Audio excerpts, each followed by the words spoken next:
Science deals with nature. Okay? So all of nature can be brought into the purview of rationality, of logic, of systematic experiment, of knowing laws about it. And then there's religion. Now, he says anyone who does anything with vigor is religious. He's going to be stuck calling Carl Sagan religious, and he's going to be stuck calling Ayn Rand religious, and you know, in the Fountainhead, Mike, nicknamed Red, he says to Howard Rourke, he says, you know, you're the most profoundly religious man I know, Howard. Now, aside from that, if religion is nothing but a strong endeavor to something, if that's all it is, then we've watered religion down so far it doesn't have any meaning anymore. If that's all it is, it has no meaning. What do we call the Muslims?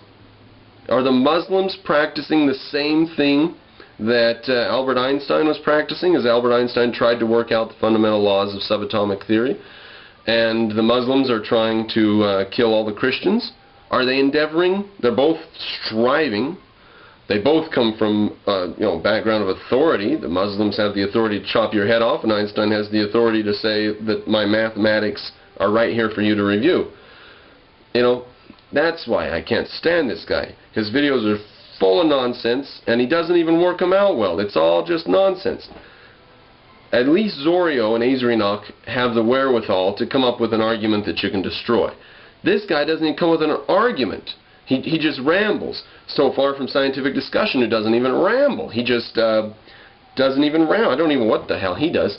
Okay, starting around 3 minutes and 10 seconds, he says, if we elevate the human above the natural world so far that we begin exploiting the natural world because the human being is more important to us, then we're going to be at some sort of downfall, because then we're going to screw up the world, which we are part of, which we live in, right? And he says something like it acts as a whole. The whole thing acts as a whole. You know, the theory that the Earth has all these species, and it's like a house of cards, and you pull one card out of the middle, just one species, right? Out of the middle, the whole house can come tumbling down. What exactly would it mean for us to ruin nature? What exactly would it mean for the whole house to come tumbling down? Life's too resilient. Evolution's too resilient. There's no way. There are thousands of new species that have never been documented to science coming into existence all the time. There are constantly new species coming into existence under the pressures, under vacuums left by other species which have gone extinct. We can't hold that picture still.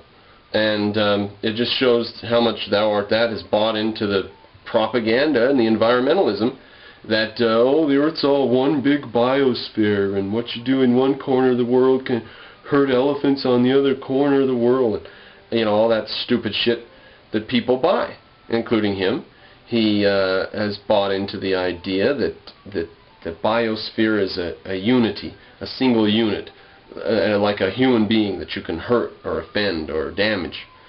It's not a resilient system which will take a lot of punishment, whatever you call punishment, and then it will just throw humans off like nothing.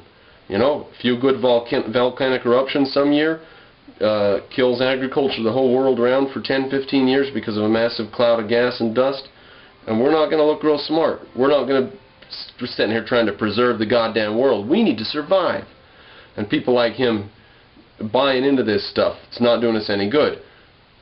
The Earth's much more resilient. It's not one whole that can get sick or whatever. It's many interacting parts, a massive web of interaction, of evolution, of adaptation, of survival of the fittest. And we're not going to damage it by like stabbing it or poking it or something. Then he says human beings are valuable, but so too are birds and bees and microorganisms and the soil and all that. What are they valuable for? Valuable to who? For what? Let's say all the humans were wiped off the planet. Let's say tomorrow there weren't even one human left. Nobody even to contemplate this question. How valuable would the microbes in the soil be? How valuable would the birds and the bees and the trees be?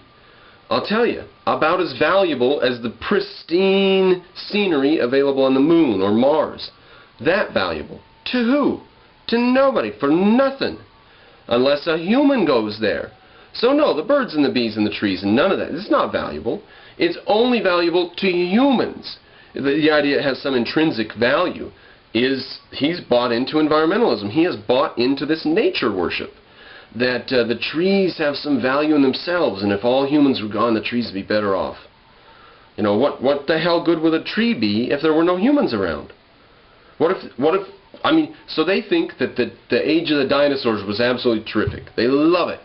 They believe up until 750,000 years ago or so, when stoneworking started to happen, up until then, everything was absolutely wonderful. And then it just all started going downhill. Strange. Strange. There was nobody around to enjoy it. Of value to who? For what? What do you mean it's of value? Sloppy thinking. In around 4 minutes and 30 seconds, he says that we're trying to control nature, and in so doing, we're destroying it. He doesn't understand how right he is, and in fact, his meaning is the opposite of mine and of what I'm going to say, and the opposite of what is actually true. We are trying to control nature, and in that fact, we are destroying it.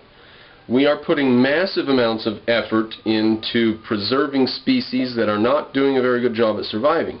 I have nothing against zoos or DNA banks.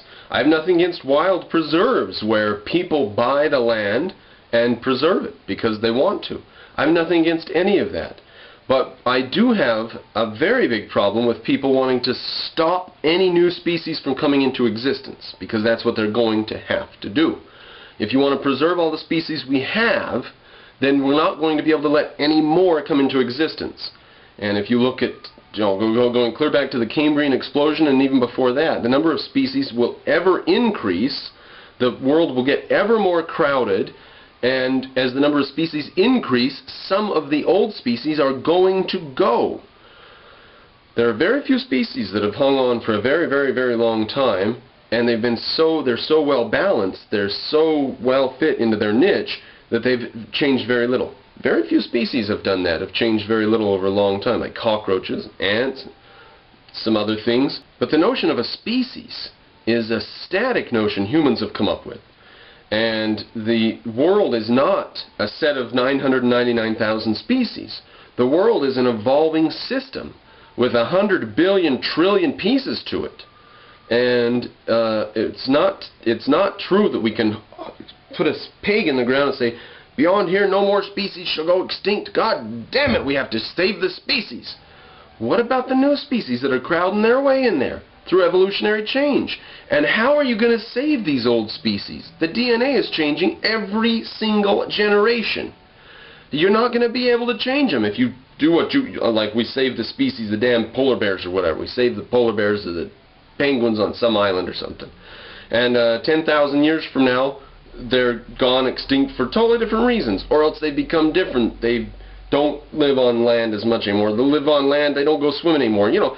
And we'll be like, oh, woe be gone, where's this species gone to? It changed, it evolved, get over it. Oh, now he says something about if we separate ourselves from nature, we're not part of the system the way other things are. We sort of come in with this invasive technological thing where we stand above and control things from outside. And then, whatever the hell that's worth, and then he says if we look at nature from outside of it, he says I'm divorcing my experience from what? I'm taking my experience and separating it from nature. Artificially. It's an artificial separation, he says. To separate myself from nature. And I don't know where I did that.